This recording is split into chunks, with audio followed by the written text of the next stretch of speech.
안녕하세요. 심리맨입니다. 심리맨 TV 채널은 심리와 마음에 관한 이야기를 나누는 심리 전문 채널입니다. 오늘은 제목은 프레임이라고 하는 주제인데요.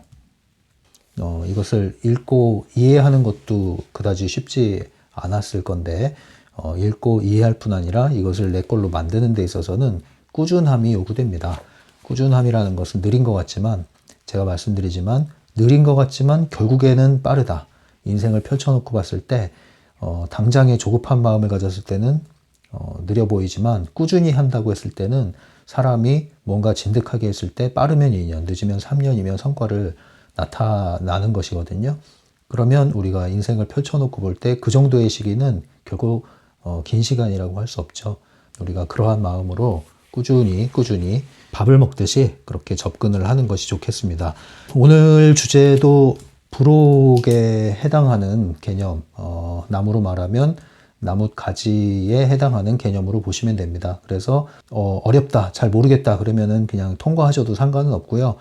필요하면 적용하면 되는 그런 주제라고 볼 수 있는데요. 프레임이라는 말이 많이 한국 사회에 알려진 것은 제가 볼 때는 최인철 심리학과 교수님이 쓴 동명의 제목의 책 프레임이라는 이 책이 많이 팔리고 알려지면서 이 프레임이라는 개념이 많이 사람들에게 대중적으로 소개됐던 것 같아요.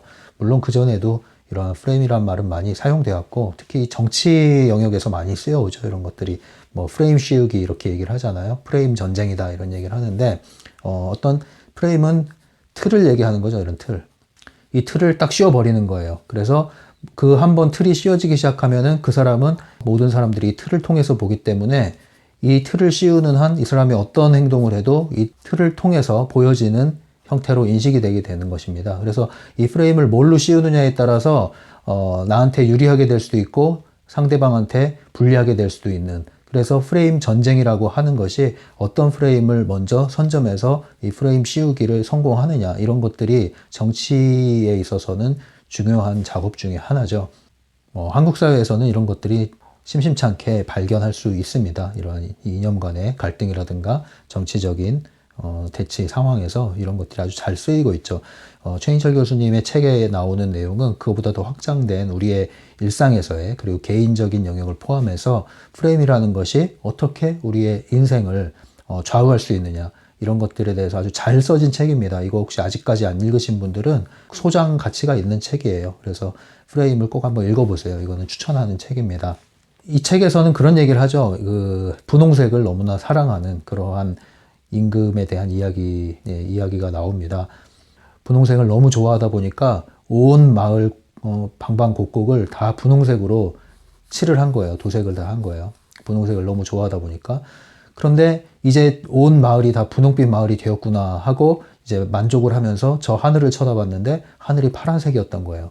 그런데 하늘을 분홍빛으로 칠할 수는 없었다는 거죠. 그래서 신하들을 불러서 어떻게 하면 저 하늘을 분홍빛으로 칠할 수 있을지 너희들이 빨리 알아와. 이렇게 했는데 다들 어떡하지 이렇게 하고 있는데 어떤 한 신하가 와서 이 임금에게 뭔가를 건넸습니다. 그러자 이 임금이 아주 만족해했다는 거죠. 뭐냐면 핑크빛 안경을 딱 씌워준 거죠. 핑크빛 안경을 씌워주고 나니까 온 세상이 핑크빛으로 보이기 시작했습니다. 네, 이것이 프레임이다. 이런 이제 쉬운 예를 들면서 이 책이 시작이 돼요.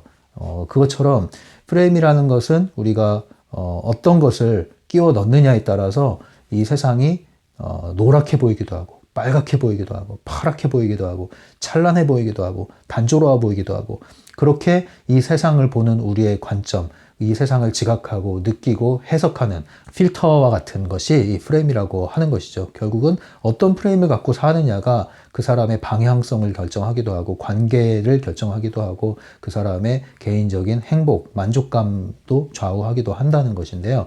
여기서 말하는 트랜서핑에서 말하는 프레임은 이런 개념들과 비슷하면서도 다릅니다. 비슷하다는 측면에서는 무언가 끼워 넣는 거 이렇게 선글라스처럼 또는 뭐 이런 틀처럼 끼워 넣는다는 의미에서는 비슷합니다. 그리고 이 프레임이라는 용어가 다른 데서 쓰이는 것은 영화에서 또 쓰이죠. 영화에서 영화는 그 한 장면이 몇 프레임으로 되어 있습니다. 24프레임으로 되어 있다고 그러죠. 24개의 사진들이 활동 사진이라고 그러죠. 영화를 활동 사진들. 그래서 이 프레임이라고 할 때는 영화의 한 장면으로 사용될 때 영화적인 용어로도 프레임이 사용되고 이런 심리적인 용어로도 사용되고 다양하게 사용되는데 공통적인 것은 이러한 하나의 프레임이라는 것은 틀의 의미도 있고요. 하나의 틀 그리고 한 장면의 의미도 있습니다. 이러한 의미를 다 내포한 개념으로 트랜서핑에서는 사용이 되고 있고요. 특별히 이 소주제에서 프레임이라고 할 때는 지난 시간에 다뤘던 가능태 공간을 향해서 열린 창에 대해서 얘기를 했었죠. 무한한 가능성의 세계가 열려지기 시작하는 그 창문. 이것이 우리가 마음이 잠들 때 열린다고 그랬죠. 영혼이 깨어나면서 얼핏 창문이 스르르르 열리기 시작합니다. 그때 끼워 넣는 것. 이것을 프레임이라고 합니다. 그래서 이 책에서 프레임이라고 말할 때 지난 시간에 다룬 가능태 공간을 향해서 열린 창문과 결합해서 이해하시면 좋습니다. 그리고 이것과 유사한 개념이 슬라이드 기법 할 때 그 슬라이드인데요. 슬라이드보다 더 넓은 개념으로 보시면 돼요. 넓은 개념으로.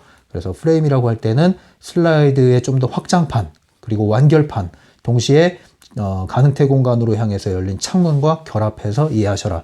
그러면 프레임에 대한 이해가 끝납니다. 그럼 좀 더 개념 설명하고 책으로 들어갈게요. 또 이 프레임에 대해서 이해할 때 이 책에서 먼저 나오는 얘기가 뭐냐면 꿈과 대비해서 이야기를 하는데요. 왜냐하면 지난 시간에 질문을 하고 끝났어요. 무슨 질문을 했냐면 꿈속에서 슬라이드를 상용하는 것은 왜 소용이 없을까? 슬라이드 기법을 꿈속에서 상용하는 것은 왜 의미가 없을까? 아니, 꿈이라는 것은 마음껏 영혼이 가능태 공간을 이동하는 곳이고 꿈에서는 즉각 원하는 것이 나타난다고 그랬잖아요. 이 자각몽을 꿀 때 꿈에서 생각하는 것이 바로 실현이 된다고 그랬잖아요. 그렇다고 하면 꿈이 그러한 공간이라면 꿈속에서 슬라이드 기법을 적용하면 더 빨리 현실화 되지 않을까요? 라고 질문하는 것에 대해서 오늘 답을 해주는 거예요. 일단은 결론적으로 그렇지 않다. 그런 얘기를 하는 거죠. 꿈과 현실은 다르다. 뭐가 다르냐? 꿈이라는 것은 가능태 공간의 영역을 떠돌아다니는 거잖아요. 영혼이 마음을 떠나서 몸을 떠나서. 그래서 꿈속에서는 가능태 공간 이동이 자유롭고 즉각 실현되는 특징이 있지만 현실이라는 것은 이 꿈의 영역과 다른 게 뭡니까? 바로 물질 현실이라는 거죠. 꿈과 다르게 우리 몸이 있는 이 현실은 물질적인 현실이라는 거예요. 물질적인 현실의 특징은 불활성을 가지고 있다는 거예요. 불활성이라는 것은 이것이 물질화되기 위해서 천천히 시간이 걸린다는 거죠. 예, 이것이 활동하기 위해서 이 가능성의 공간에 있던 것들이 그렇게 물리적인 현실로 들어와서 구현되기까지는 많은 시간이 걸린다. 많은 시간이 걸린다. 그래서 시간이라는 것이 필요하다. 충분한 시간이 필요하다. 이것이 특징이죠. 동시에 뭐가 필요하냐? 충분한 시간이 필요할 뿐 아니라 그 시간이 흐름과 동시에 물질화되기 위해서는 영혼과 마음의 일치 상태가 지속이 돼야 된다. 지속성이 필요하다는 거예요.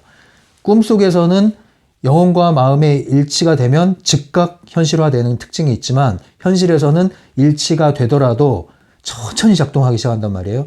그러니까 1부터 10까지라고 있을 때 10이 되면은 툭 튀어나온다고 생각해 봅시다. 내가 1부터 2부터 3부터 4까지 하더라도 10에 이르지 못하면 튀어나오지 않는 거예요. 그런데 지속하지 않으면 뭐야 이거 안 되네 하고 5까지 했다가 간둬. 그러면 이것은 오다가 되돌아가는 거죠. 그러니까 내가 이것을 지속하더라도 여기서 현실로 들어오는 속도는 느리기 때문에 이것이 여기에 온전히 도달하기까지는 더 많은 시간을 지속을 해줘야 되는데 우리는 이것을 지속하지 못하고 중간에 포기하기 때문에 움직이고 작동하기 시작했는데 도루묵이 되는 거예요. 다시 또 거의 다 왔는데 돌아가게 되는 거예요. 이거 이해되시죠? 그래서 여기서 중요한 것은 꾸준함, 영혼과 마음의 일치를 지속하는 것이 필요하다. 그럴 때 이 의도의 바람에 비유하는 거죠. 의도의 바람이 불기 시작하고 그 부는 바람이 이것을 현실로 가져오게 된다. 이 얘기를 하는 겁니다. 그래서 이렇게 비유를 하죠. 꿈의 세계와 물질 현실의 세계의 차이는 배로 비유하면은 여러분 종이배 접어 보셨습니까? 종이배?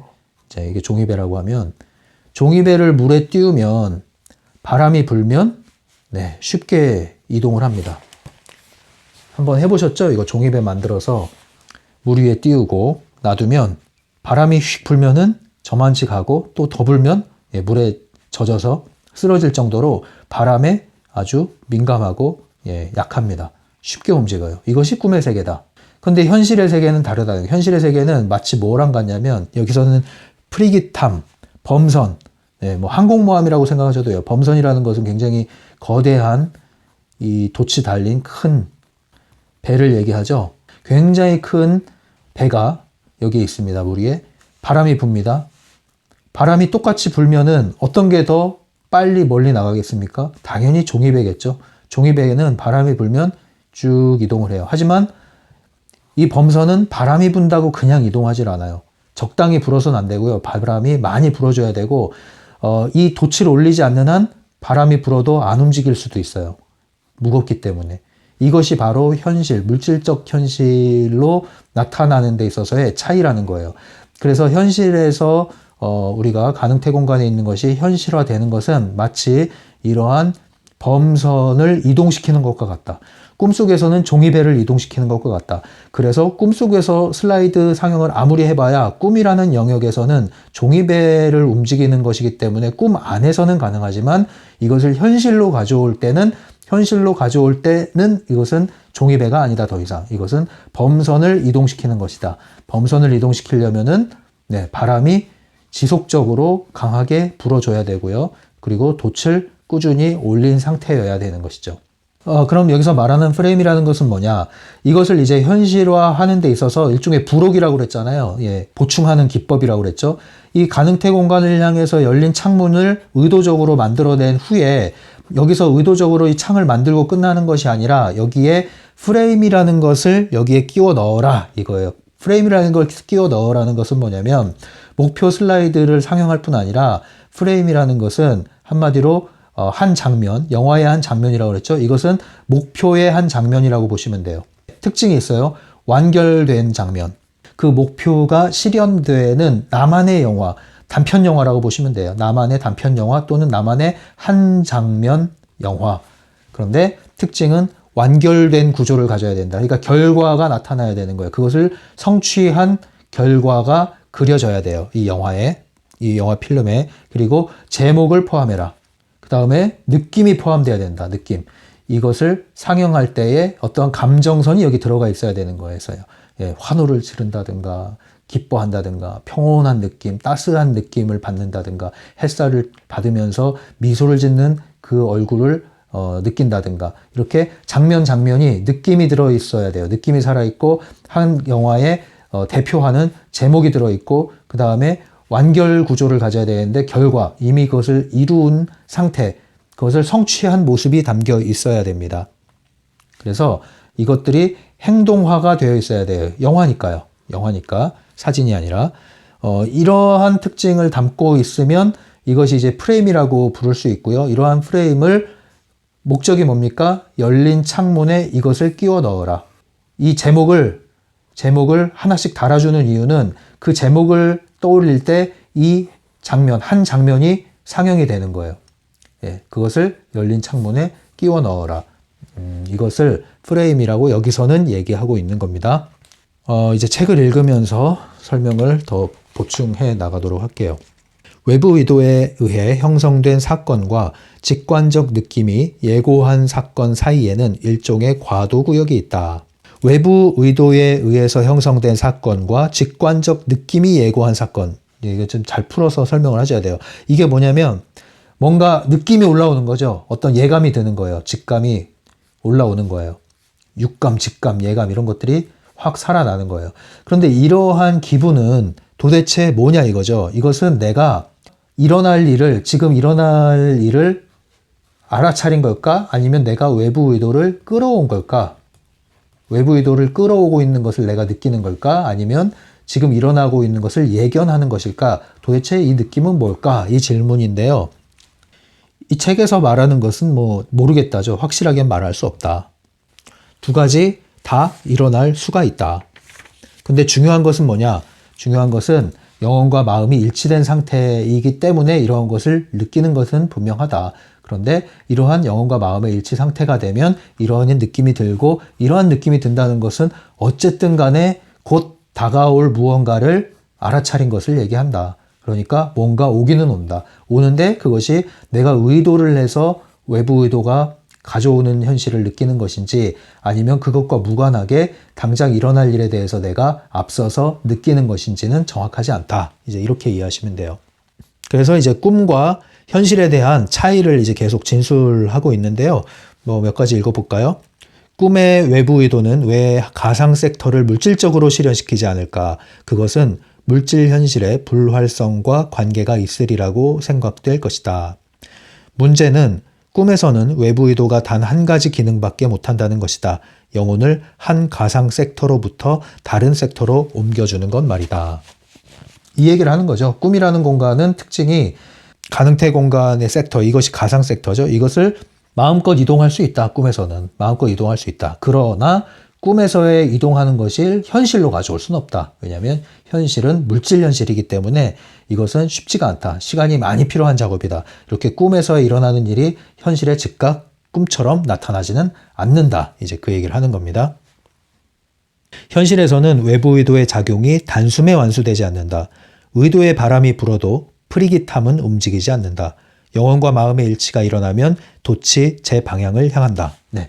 그래서 현실은 종이배가 아니다. 현실에서 목표를 이룬다는 것은 프리깃함, 큰 범선을 움직이는 것과 같기 때문에 바람이 꾸준히 불어줘야 된다. 외부 의도를 지속해야 된다. 동시에 돛을 올려야 된다. 영혼과 마음이 일치돼야 된다. 이것이 꾸준히 일어나야만 현실에서 가능태 공간이 현실에 물질화되기 시작한다.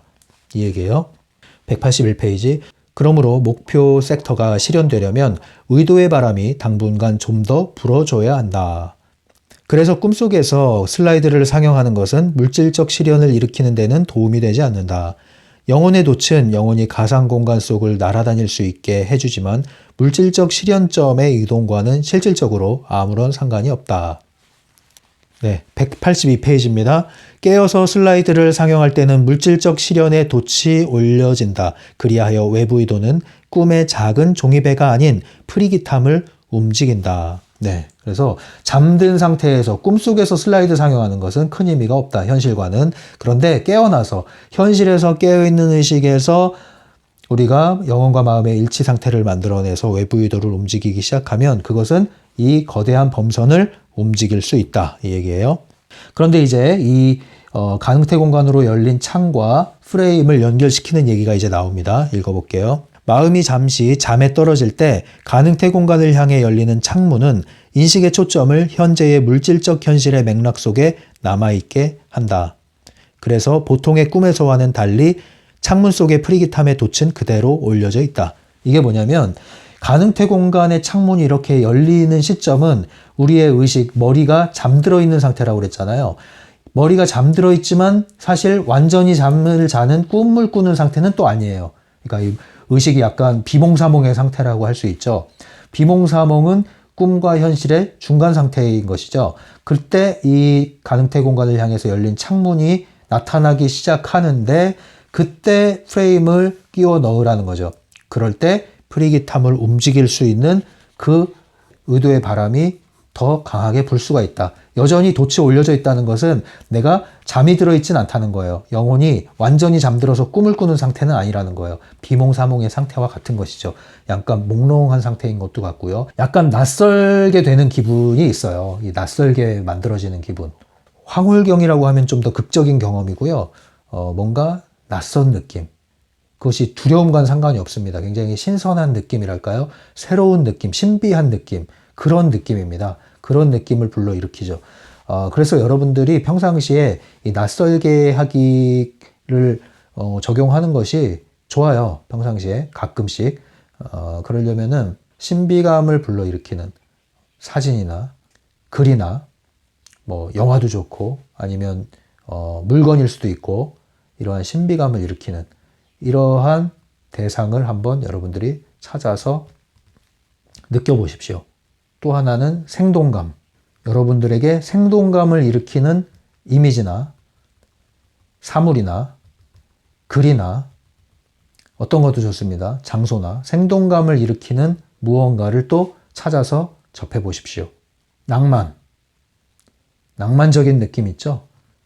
이러한 낭만적인 느낌을 불러일으키는 어떠한 대상, 이미지, 자극물에 대해서 여러분들이 또 찾아보십시오. 그래서 신비감, 생동감, 낭만 이 세 가지, 특별히 이제 신비감이 여기 오늘 주제에 해당하는데요. 신비감을 느끼게 해주는 그러한 여러 가지 자극물을, 음악도 좋죠. 그런 것들을 여러분들이 접촉을 한번 해보십시오. 이런 것도 도움이 됩니다. 창문이 지닌 힘은 창문이 열리는 순간에는 영혼과 마음의 일치가 극치에 달한다는 데 있다.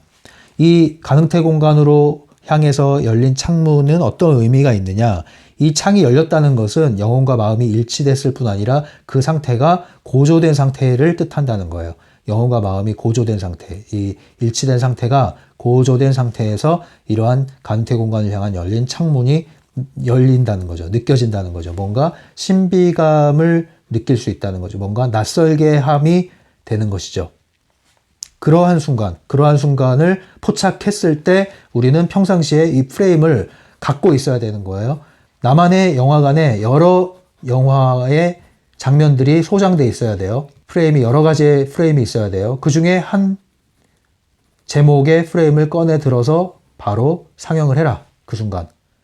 그럴 때 이것이 훨씬 강한 의도의 바람을 불러일으킬 수 있을 것이다. 이 얘기를 하는 겁니다. 이 방법은 좀 어렵긴 해도 시도해 볼 만하다. 자신을 관찰하면서 직관적 느낌에 늘 주의를 기울이는 것부터 시작해야 한다. 그러면 창문이 낮 시간에도 꽤 자주 열린다는 사실을 깨닫게 될 것이다. 네, 여기서도 얘기하죠. 이 방법이 좀 어렵긴 하다는 거예요. 어려운 이유가 뭐냐면은 영혼과 마음의 일치 상태를 만든다는 것 자체가 굉장히 모호하게 느껴질 수 있죠. 이것이 안 해본 경우에 특히나 이러한 감수성에 대해서 충분히 열려있지 않은 분들, 이 머리를 많이 사용해 오신 분들은 일단은 그래서 제가 말씀드리는 게 당장 이것을 적용하려고 애쓰기보다는 이것이 너무 어렵게 느껴지고 잘 안 될 때는 단계적으로 먼저 감수성을 살리는 것부터 하시라는 거죠. 그래서 이런 자극을 많이 접하시면 좋아요. 신비감을 일으키는 것, 생동감을 일으키는 것, 낭만을 일으키는 자극을 접하시는 것으로 인해서 감수성이 살아나게 되고요. 느낌이라는 게 살아나게 됩니다. 네, 그것을 먼저 하시는 게 좋아요. 근데 그것이 잘 돼 있고 충분히 되시는 분들, 또 성향상 이런 것이 잘 되시는 분들이 있어요. 그런 분들은 영혼과 마음이 일치된 상태, 몽롱한 또는 비몽사몽 또는 신비한, 낯설게 한 그런 상태에서 이러한 창문이 흐릿히 열리는 그 느낌을 가질 수 있을 겁니다. 이 창문이라는 것은 상징적인 의미입니다. 실제로 자꾸 이 창문에 집착하시면 안 돼요. 이 창문이라는 것은 상징이에요. 상징. 예, 비유입니다. 길을 걷다가도 이런 느낌을 가질 수가 있어요. 길을 걷다가도. 늘 가던 길을 가다가도 문득 그런 느낌을 가질 수 있습니다. 집 안에서 가만히 있다가도 문득 이런 느낌을 가질 수가 있습니다. 그때가 바로 열린 창문이 나타난 때라는 것을 알아차리시면 되고요. 그때 이 프레임을 바로 쏴주시면 되는 겁니다. 이것을 좀 더 정교화시키고 통합시키고 좀 더 완결시킨 방식이 타프티 있죠? 후속작 바딤젤란드의 타프티의 따음머리 기법이 사실은 이것도 다 포함되어 있어요. 타프티의 따음머리 기법을 사용하시면 이것도 다 포함된 개념으로 들어갑니다. 거기에 그 타프티 책에서 보면은 내가 깨어난 상태에서 이 영화 필름 안에서 배우로서 깨어난 상태에서 산책을 하라. 예, 그 산책을 하라는 그 이야기가 나오는데 그것이 바로 이런 맥락입니다. 열린 창문을 발견하는 상태로 일상을 경험을 해봐라. 이런 느낌의 이야기로 이해하시면 돼요. 나중에 또 뭐 다룰 계획이 있으니까 그때 말씀을 드릴게요. 이제 프레임에 대한 얘기가 여기 나오죠. 당신이 소원했던 것이 실현된다면 어떤 느낌일지를 상상해보라. 목표에 도달하는 슬라이드를 머릿속에서 몇 번 상영하라. 그리고 우리가 프레임이라고 부를 전체 슬라이드를 한바탕 시연해보라. 네, 여기서 프레임이라고 했을 때 여기서 나온 개념은 전체 슬라이드 이렇게 되어 있죠. 전체 슬라이드라는 것은 이렇게 한 장면 영화로 생각하시면 돼요. 나만의 단편 영화, 나만의 한 장면 영화, 제목을 가지고 있는 완결된 구조의 느낌을 담고 있는 어떠한 행동을 하고 있는 그러한 장면의 영화, 이것을 가지고 있는 겁니다. 한 씬 한 씬을 가지고 있는 거죠. 창문을 포착하는 것은 어려운 일이다. 왜냐하면 그것을 해야 하는 것은 졸고 있는 마음이기 때문이다. 네. 그래서 이것은 쉽지 않다. 창문을 만들어내는 것은 쉽지 않다. 그러나 할 수 있으면 해봐라. 이 얘기예요. 아직은 창문을 포착하려고 애쓰지 말고 마침내 목표를 이루었을 때 느낄 기분의 핵심을 확실히 잡을 수 있을 때까지 이 프레임을 상용하라. 핵심적인 느낌을 창조하라. 네, 그래서 이 창문이 잘 느껴지지 않으시는 분들은 프레임을 많이 만들어 놓는 것, 그리고 이 프레임을 상용하는 것을 먼저 해라. 이런 얘기를 하고 있습니다. 그래서 슬라이드 기법하고 크게 다르진 않은데요. 특별히 프레임이란 얘기를 할 때는 영화를 떠올리시면 돼요. 그래서 나만의 한 장면 영화를 만든다. 제목이 있고 느낌이 있고 완결된 구조가 있고 어떤 행동을 하고 있고 이런 것이 담겨가지고 언제나 그 제목을 떠올리면 동일한 그 필름이 돌아가는 거죠. 이것을 이제 프레임이라고 할 수 있는 거예요. 그래서 이것이 잘 되면 결합시키는 방법에 대해서는 이렇게 얘기하고 있습니다. 이렇게 해야 한다. 졸고 있던 마음이 자신이 졸고 있음을 알아차리는 순간 아직 깨어나지 않은 상태에서 즉시 창문에 프레임을 끼워 넣어야 하는 것이다. 이것이 내면의 독백이 멈췄을 때 외부 의도가 할 기능이다. 네. 그러니까 그 순간을 찾는 게 쉽지 않은 거죠. 포착하는 것이. 이 머리가 졸고 있는 것. 그러니까 잠을 자는 것도 아니고 깨어있는 것도 아닌데 졸고 있는 것. 그러나 의식을 갖고 있죠. 그 상태가 느껴질 때 알아차림과 동시에 프레임을 날려라 이 얘기입니다. 그래서 프레임을 갖고 있는 게 좋겠죠. 프레임을 갖고 있다면 이 창을 의도적으로 만들어내는 작업을 하면 되겠죠. 그래서 이 두 가지를 결합시켜라. 그러면 훨씬 더 강한 외부 의도의 바람이 불어서 큰 범선일지라도 이것을 움직일 만한 힘이 작동할 것이다 이 얘기입니다.